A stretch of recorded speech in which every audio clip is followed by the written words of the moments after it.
आयनिक यौगिक के गुणधर्म यानी प्रॉपर्टीज ऑफ आयनिक कंपाउंड। जैसे कुछ कंपाउंड होते हैं, इनके आयनिक इनके गुणधर्म कैसे होते हैं इसमें मेटल और इसमें हम देखते हैं। जैसे इसमें कुछ आयनिक हम सामान लेते हैं, जैसे सोडियम क्लोराइड हो गया हमारा NaCl, या पोटेशियम आयोडाइड हो गया Ki। तो ये इस तरह की चीज़ें जो होगी, बेरियम क्लोराइड, तो ये जो सामान होगा यानी कि पोटेशियम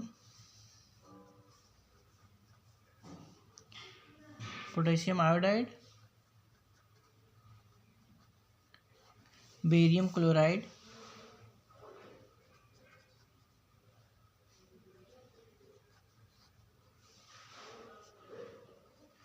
तो ये सारे कुछ समय कंपाउंड हम लेते हैं, यानी कंपाउंड जिनको हम क्या करते हैं, घोल लेते हैं। घोलने के बाद यानी कि इनको अगर हम किसी तत्व जैसे इनको अगर हम किसी धातु के इसी तरह कोई चीज़ें अगर इसके नमूने लिया जाए और इनको ज्वाला के साथ जलाया जाए, अगर इस चीज़ों को ज्वाला में जलाया जाए तो हम देखते हैं कि ज्वाला के साथ कुछ कलरफुल होकर ये जलते हैं, यानी कि किस कलर में जलते हैं या चेंज होते हैं, या ज्वाला प्लेन जलती है या किसी कलर के साथ जलते हैं। तो जो इनके आयनिक निकलते हैं, जो इनके ऐश मिलेंगे, इनको हम फिर देखते हैं कि इसमें घोला जाए। अगर इसको हम घोल देते हैं किसी आयनिक पदार्थ में या किसी लिक्विड में घोलते हैं इनको, तो हम ये देखते हैं कि इनका जो घोल होगा ये जल में तो घुल जाएगा और इसमें जल में घुल जाएगा, लेकिन इसको पेट्रोल या डीजल या मिट्टी के तेल में इनको अगर घोला जाए तो ये नहीं घुलते हैं। और यदि इसमें हम इस पेट्रोल या डीजल उसमें आयनिक इनका आयोडाइड बनाते हैं, इसमें इलेक्ट्रोड डाल दें, तो इसमें जो आयन होंगे इनके ब्रेक डाउन हो जाते हैं और ये दोनों अपोजिट डायरेक्शन की ओर चले जाते हैं। तो ये इनमें जो होता है, इसी के आधार पे हम आयनिक कंपाउंड जो होते हैं इनके भौतिक गुणधर्म इस तरह से, मतलब कि कुछ आयनिक कंपाउंड होते हैं जो इनके गुणों के बारे में देखते हैं। तो ये जो भौतिक गुण होता है यानी फिजिकल नेचर इनका होगा आयनिक कंपाउंड का, फिजिकल जो फिजिकल नेचर होगा, ये फिजिकल नेचर हम देखते हैं क्या होता है इनका। जब इनका ये धन और ऋण आयन होते हैं, धन एवं ऋण आयन,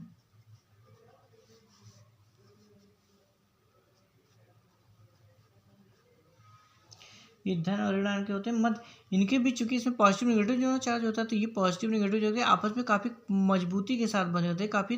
तेजी से, यानी कि कह सकते हैं प्लस माइनस चार्ज होने के कारण काफ़ी तेजी से कंपाउंड बने होते हैं। तो इनको जो होता है ये काफ़ी ठोस नज़र आते हैं, हमारे आयनिक कंपाउंड जो है काफ़ी ठोस आएगा, सॉलिड नज़र आएगा, बहुत मजबूत होते हैं।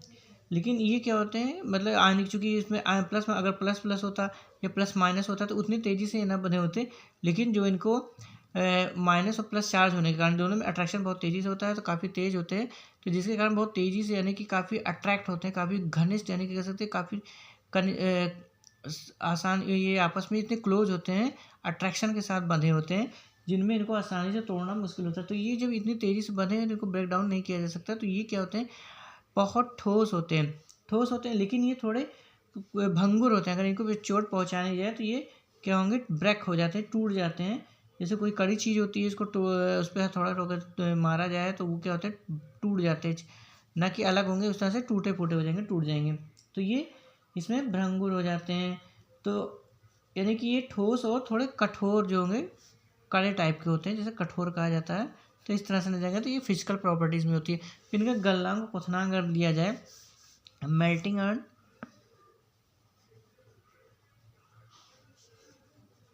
बॉइलिंग पॉइंट,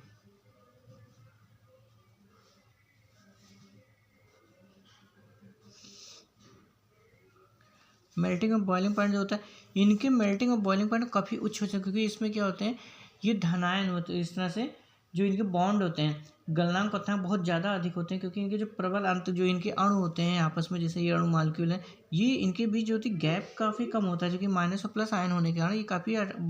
क्लोजली बंधे होते हैं, तो इनके बीच गैप कम होता है अंतराणु, तो इनको तोड़ने के लिए हमें बहुत ज़्यादा एनर्जी की आवश्यकता पड़ती है। तो इनको ब्रेक डाउन करने के लिए बहुत ज़्यादा एनर्जी की आवश्यकता पड़ेगी, जिसके कारण हमें इनके बॉइलिंग पॉइंट और जो गलनांक होते हैं, यानी कि मेल्टिंग पॉइंट, ये धातु के बहुत तेज़ होते हैं, मतलब बहुत ज़्यादा, बहुत अधिक होते हैं। इनको आसानी से इस तरह से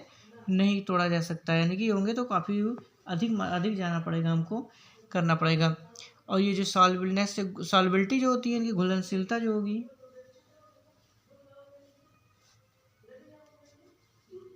इनकी सॉल्युबिलिटी जो होगी, सॉल्युबिलिटी जो होती है, ये जल में तो मतलब कि उसमें घुल जाएंगे, लेकिन जल में जो होगा ये वाटर के अंदर यानी कि जल कह सकते हैं, जल में घुलनशील होगी,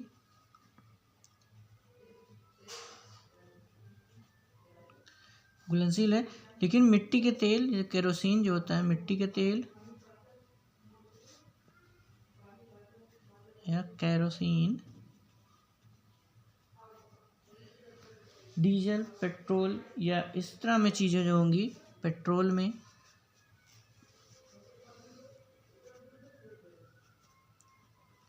इन चीज़ों में यानी इनमें ये घुलनशील नहीं होंगी, ये अघुलनशील इसमें होती हैं।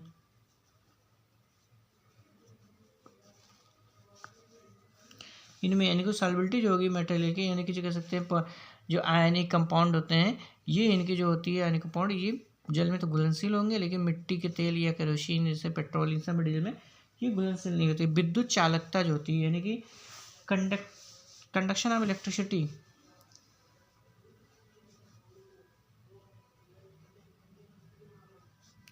कंडक्शन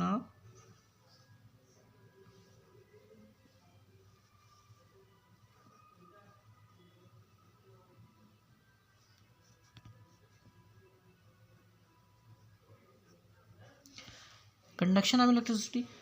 मतलब ये इस तरह से तो कुचालक, मतलब इस तरह कह सकते हैं चालकता उसमें नहीं हो पाएगी, चूँकि काफ़ी कठोर और गुरुत्व आयनिक जो होते हैं। लेकिन ये जो आयन होते हैं, चूँकि इसमें आयनिक क्या होता है, इसमें प्लस और माइनस चार्ज पाए जाते हैं। ये आपस में बंधे तो होते हैं, लेकिन इनकी पूर्ति तो होती है। लेकिन जब इनके घोल में जैसे इनको जलाया गया स्टार्टिंग में, जैसे इनके कुछ तत्वों को लेके नीली फ्लेम के साथ जलाते हैं, तो जो इनके मिलता है, ये जो मिलेगा हमको राख कह सकते हैं, जो कंपाउंड जो मिलेगा, किस रूप में जलते हैं या किस तरह से नहीं जलते हैं फ्लेम के साथ, यानी कि कौन सी कलर के साथ जलेंगे, तो इनको जो मिलता है हमको, यानी कि जो पदार्थ उनका मिला, उनका अगर हम जल में घुलनशील या किसी विलेय में, मतलब इनकी विलेयता को घुलनशील बना लिया जाए, घोल बना लिया, और इसमें 2 इलेक्ट्रोड लगा दिया जाए। इलेक्ट्रोड लगाने से इलेक्ट्रोड लगा दे और इसमें बैटरी के माध्यम से इसको सेट कर दिया जाए अगर, तो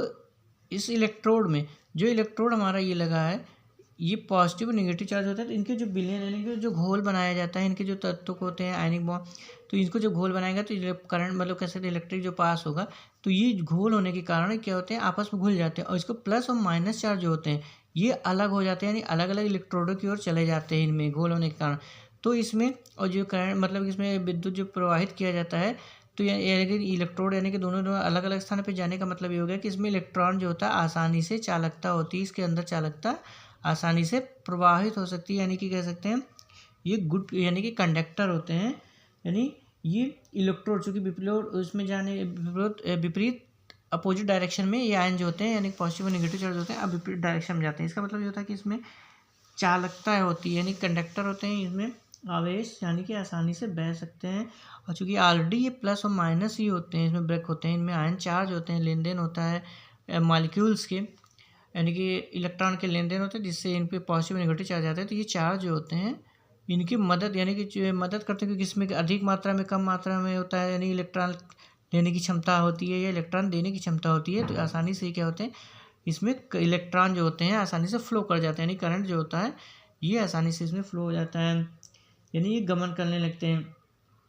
और ये चूँकि ठोस अवस्था में होने के कारण जो होते हैं, यानी कि जब इनके पदार्थ यानी कि तत्व उस तरह से होते हैं, तो इनमें जो ये ठोस होते हैं, इनमें चूँकि ठोस होने के कारण इसमें प्रवाहित नहीं हो सकता, क्योंकि अणु आपस में बंधे हुए हैं। तो इनके जो मॉलिक्यूल्स होंगे, यानी कि जो कह सकते हैं आयन जो होते हैं आपस में टाइटली बॉन्ड होते हैं प्लस माइनस चार्ज के कारण, तो ये बॉन्ड बंधे होने के कारण इसमें फ्लो नहीं हो सकता है। लेकिन जब ये इनका घोल बन जाता है, यानी कि घोल बनाया सकता है, इनको इनके घोल के रूप में रखा गया है, तो इसमें इलेक्ट्रोड तो इसमें आसानी से प्रवाहित हो जाता है, क्योंकि प्लस और माइनस चार्ज बॉन्डेज है ना, तो ये अलग हो चुके होते हैं, इस घोल के अंदर अलग हो जाएंगे करंट फैलने से, तो दोनों अलग अलग इलेक्ट्रोडों पे चले जाते हैं, जिसके कारण इसमें गलित अवस्था में होने के कारण इसमें आयन जो होते हैं आसानी से फ्लो कर जाते हैं। जो गलित अवस्था में तो विद्युत का चालन आसानी से करते हैं। गलित अवस्था में विपरीत आवेश वाले आयनों के मध्य जो होता है स्थिर वैद्युत आकर्षण बल ऊष्मा के कारण कमजोर हो जाता है, यानी कह सकते हैं जो वैद्युत आकर्षण बल होगा इनमें प्लस और माइनस चार्ज के कारण जो आपस में बंधते हैं, ये बॉन्ड जो बनाते हैं, तो ये बॉन्ड जो होगा स्थिर वैद्युत बल जो होता है ये ऊष्मा के कारण ये थोड़े कमज़ोर पड़ जाते हैं, जिससे आसानी से ये अलग हो जाते हैं। अलग होने के कारण इसमें आयन का फ्लो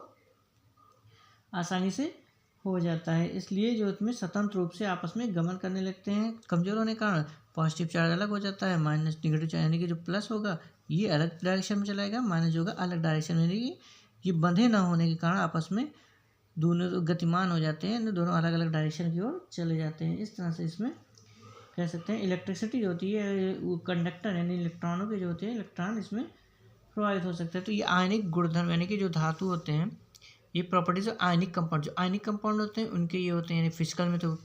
ठोस होंगे, ठोस यानी कि काफ़ी सख्त होते हैं, लेकिन तो अगर चोट पहुँचाए तो भंगुर यानी टूट जाते हैं, और ये आपस में बॉन्ड बंधे होते हैं। गलनांक इसकी बहुत मेल्टिंग बॉइलिंग पॉइंट बहुत ज़्यादा होती है, जैसे इसमें दिखा गया कुछ एग्जांपल दिया गया, जैसे आयनिक और गलनांक पॉइंट इसमें NaCl का जो होता है गलनांक यानी कि इसमें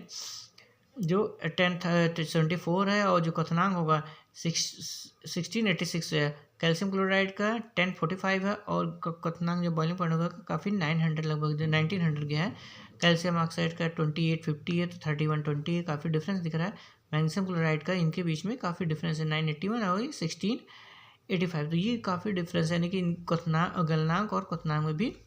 जो इसमें है काफ़ी डिफरेंस है, यानी